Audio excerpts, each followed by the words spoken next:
Assalamualaikum warahmatullahi wabarakatuh. Perkenalkan, nama saya Rizky Wahyuni, mahasiswi Ilmu Ekonomi, Fakultas Ekonomi dan Bisnis Islam, UIN Alauddin Makassar.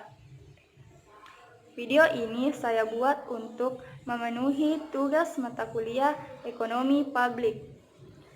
Dalam video ini, saya akan membahas materi mengenai defisit anggaran.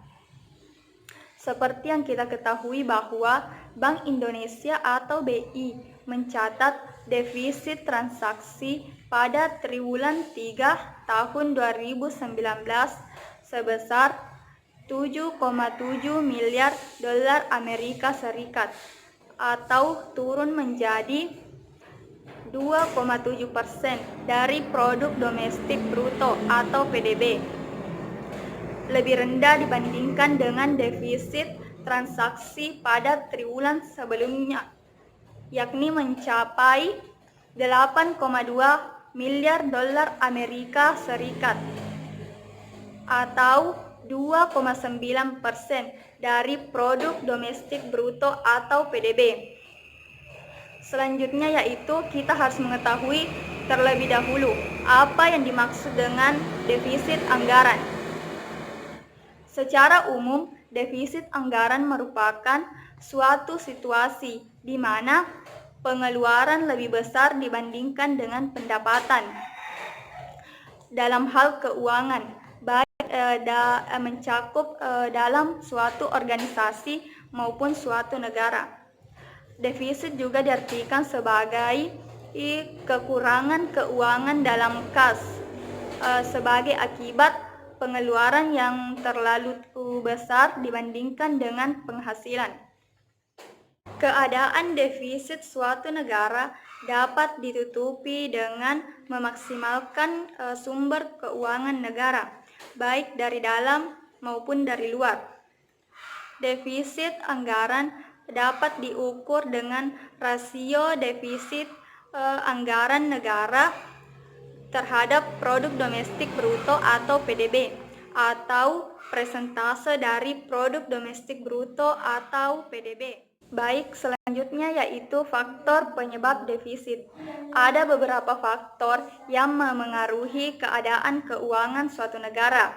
Di antaranya, yang pertama yaitu daya beli masyarakat yang rendah. Rendahnya daya beli masyarakat terhadap suatu produk maupun jasa dalam kebutuhan sehari-hari dapat memicu terjadinya defisit anggaran seperti membeli sembako, bahan bakar minyak atau BBM, transportasi, dan listrik.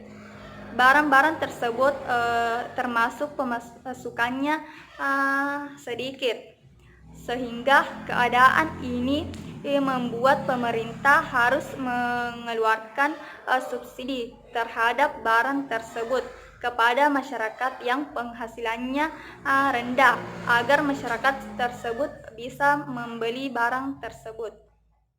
Faktor yang kedua yaitu rendahnya nilai tukar mata uang.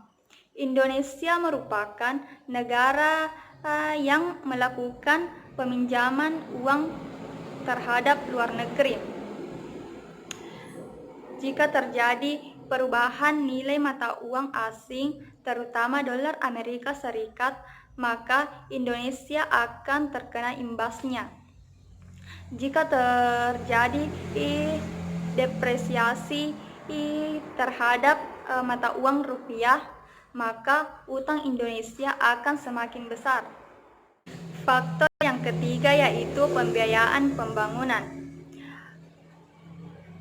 Sebuah negara besar seringkali melakukan investasi besar dalam hal pembangunan dan peningkatan kesejahteraan masyarakat. Pembangunan memang mempercepat timbulnya pertumbuhan ekonomi. Namun jika hasilnya tidak sesuai, maka pengeluarannya tetap lebih besar dibandingkan dengan pemasukan. Faktor yang keempat yaitu saat inflasi. Dalam penyusunan anggaran pendapatan dan belanja negara atau APBN, pemerintah menggunakan standar harga yang sudah ditetapkan. Namun, hal tersebut berubah seiring berjalannya waktu ketika terjadi inflasi tak terduga. Maka, pemotongan biaya terhadap berbagai program pemerintah juga meningkat, sedangkan anggarannya sudah ditetapkan. Kemudian, faktor yang kelima yaitu realisasi dan rencana. Pemotongan biaya terhadap suatu program sering dilakukan oleh pemerintah negara karena pendapatan negara tidak sesuai dengan target yang ditentukan. Secara umum, defisit anggaran memberikan dampak yang buruk terhadap suatu negara maupun skala organisasi. Dampak tersebut diantaranya yang pertama, tingkat inflasi, yang kedua, tingkat suku bunga, yang ketiga, konsumsi dan tabungan, dan yang terakhir, pengangguran. Selanjutnya, cara mengatasi defisit anggaran. Dengan pendapatan negara yang tinggi, pemerintah akan dapat meningkatkan belanja dengan tujuan menurunkan kesenjangan di Indonesia. Peningkatan belanja guna untuk masyarakat miskin untuk menurunkan kesenjangan. Selain meningkatkan pajak dari sisi penerimaan kas negara, bisa juga menertibkan obligasi untuk meningkatkan penyerapan uang dalam masyarakat. Pinjaman uang merupakan pilihan terakhir, baik peminjaman dari bank maupun dari luar negeri. Sedangkan dari sisi pengeluaran, pemerintah bisa melakukan pemotongan biaya terhadap program tertentu. Baik, mungkin itu yang dapat saya bahas pada video ini. Wassalamualaikum warahmatullahi wabarakatuh.